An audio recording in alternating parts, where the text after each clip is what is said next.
So if you've landed on this video, it's because you've watched every video there is about 3D printing and you still haven't made up your mind. I was in that same boat. The craft room had space for a 3D printer, so I bought one.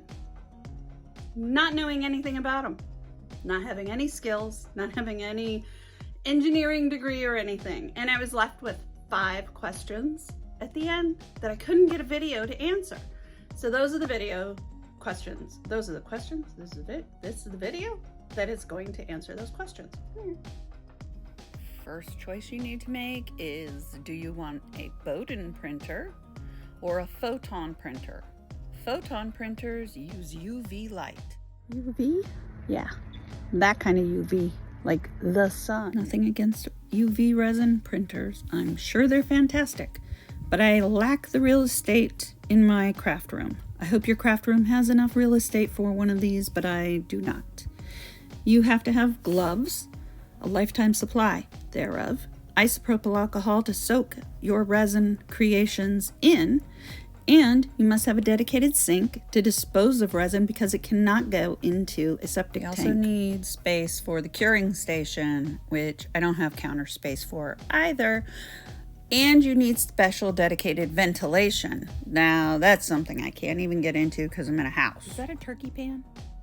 A drippings dish? So I decided to get a Bowden or filament printer, direct drive, whatever they're calling it now. Back to YouTube for more research.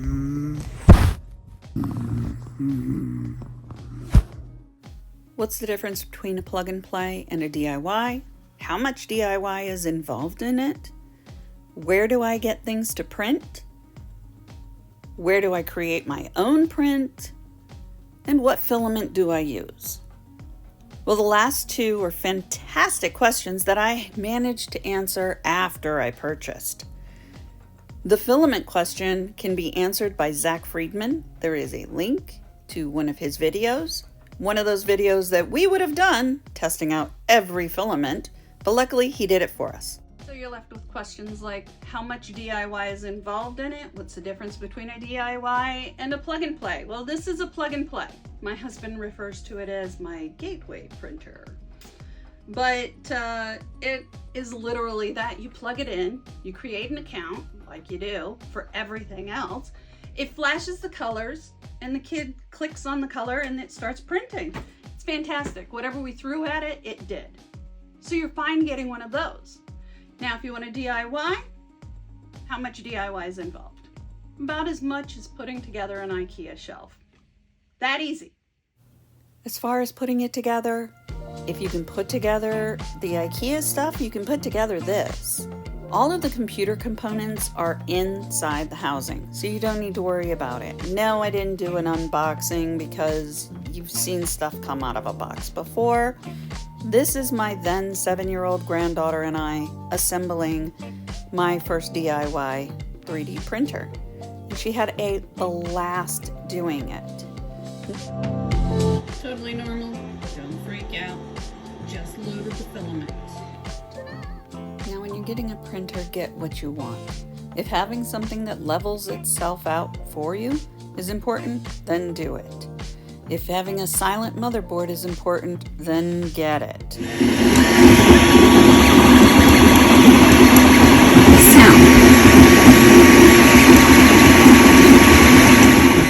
So I have a granddaughter who has autism, and this was a little too much sound for her. So that is where a lot of 3D printing things come into the DIY. Box bashing, aka warranty voiding. Upgrading to that touch screen, upgrading to that silent motherboard, that's where you get into trouble. Waiting a warranty together. So now your printer's together, where do you start your designs? The first place to go is tinkercad. It's easy, it's explainable, it's made for kids, but I spend a lot of time there, and you're going to see a lot of other 3D printers on tinkercad also, because it's easy and effective, and you don't have to have an engineering degree to do it, because I left that in my apron.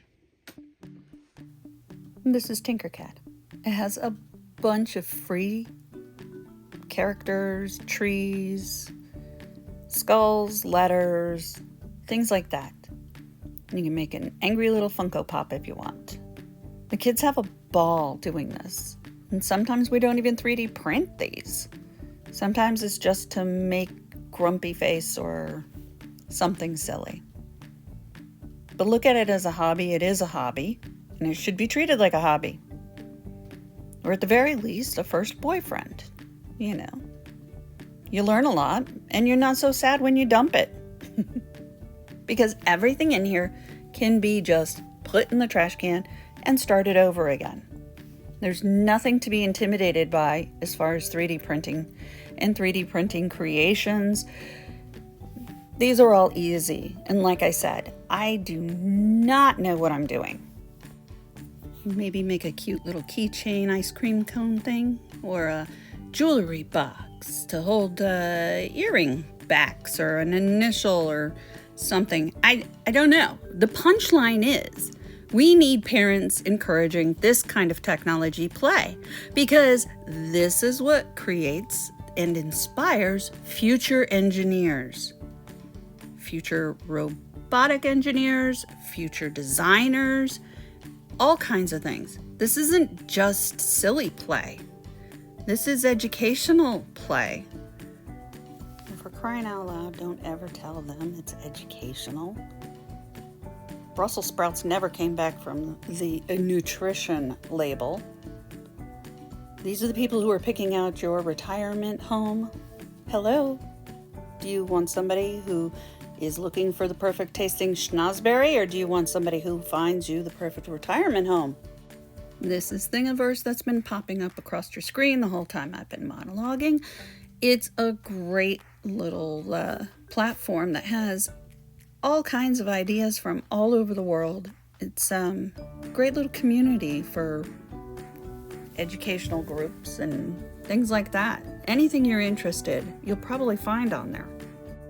Find your child's favorite character, look it up in there, and see if they have anything. There's also an app called Thang.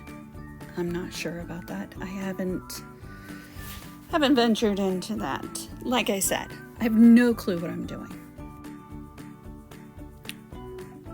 Okay, so since you've lasted this long, I'm going to let you in on a little secret.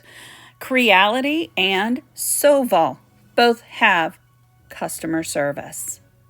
That's some insider information for you. I actually spoke to the Soval person and actually apologized to the Creality person because I voided my warranty by putting in a silent motherboard, and now I have a Gilbert, which is awesome, and they're totally fine with you creating new and bigger and better, but it does void out their warranties. With Soval, I had a delivery issue, and they immediately took care of that, issued the refund, and had no problem. They are the person I'm getting my IDEX from. So this is my totem, as they call it in Inception. Don't make one of those stupid little boats when you're calibrating your printer. Find something you're actually going to need and reuse over and over again. The fifth and final question is, what can you really make with a 3D printer in your house? Well, there's this. You are an additive manufacturing technology specialist, specializing in new and advanced industrial replication and advanced modeling processing. So importing a PNG source file, then vectorizing that into an STL file in order to convert it to G code is something you can do? Yes. Yeah. Yes, I learned that in my grandma's craft room. So the first thing we designed, we put up on Thingiverse. And I look around and I see things that other people have put up on Thingiverse and modified for themselves, and it blows my mind. I hope one day I get to say that those were my kids that did that, or my grandkids that did that. So even if you print buttons and nothing else, you've helped them build a future or a retirement home.